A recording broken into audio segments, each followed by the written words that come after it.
I'm asking, what do you think we can do? Because a lot of people are talking about uncertainty affecting the human resource, the workers that are there currently. So they think that they're not giving their best since they don't know whether the new owners will retain them or not. Did we foresee this type of uncertainty, and what are we doing to mitigate it?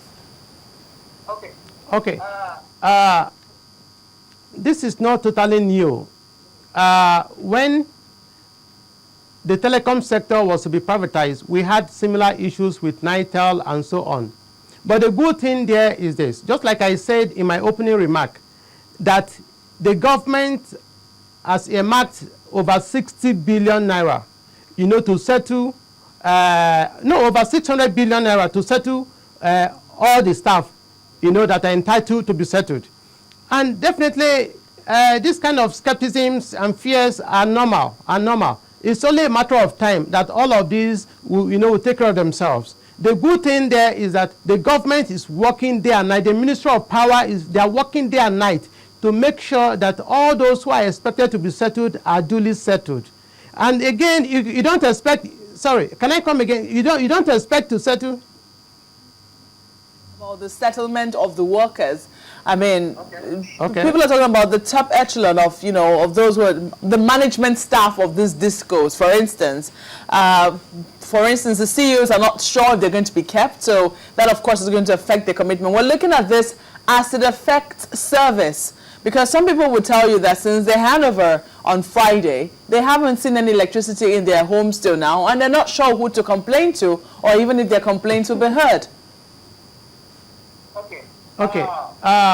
Really, whenever there's a change of government or change of ownership, not necessarily that there must be a vacuum in the management.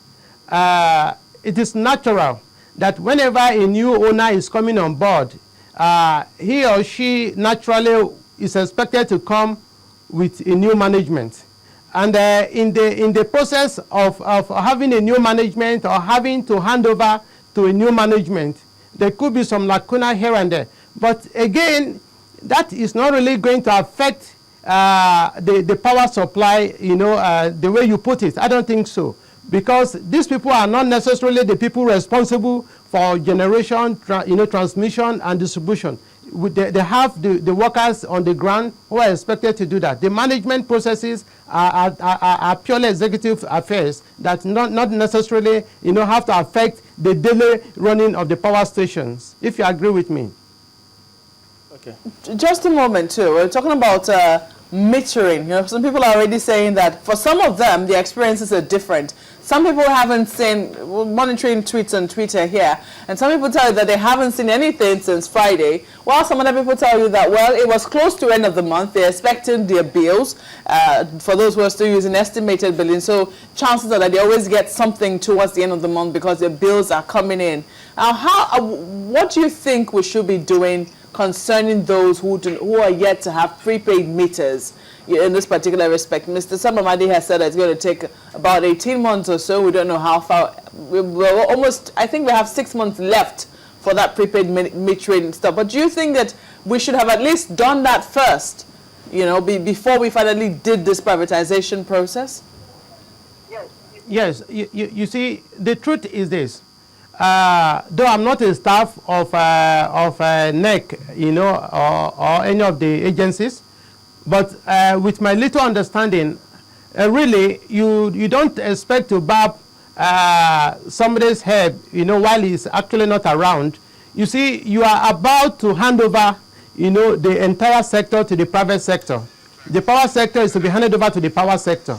And yet, the very critical component of having to have value for their money, you are about to streamline, you are about to regularize, you are about to provide, at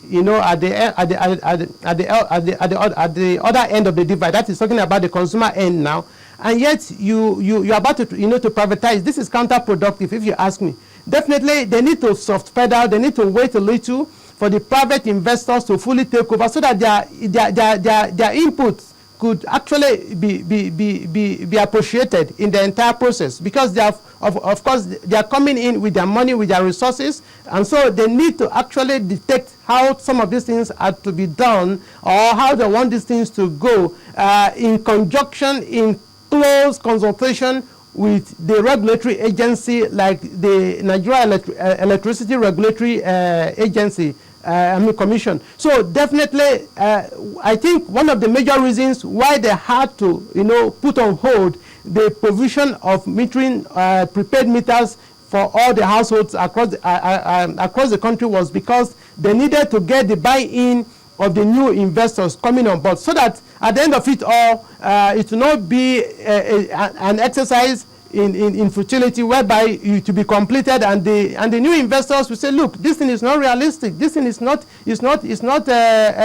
viable for us, and so on. So I mean, waiting a little while is not a bad idea, so that everything could be done at the same time, at once, so that Nigerians, will just, key into the new era of stable electricity without any much ado as regards the metering and abuse of metering system and so on. I think that is, this is actually, okay. All right, Mr. Salifu, let's take a moment for the headline news. We'll come back and continue with this one. Just hang on. Olumide, I beg your pardon. I think the biology is standing by with the headline news. Don't worry, he understands.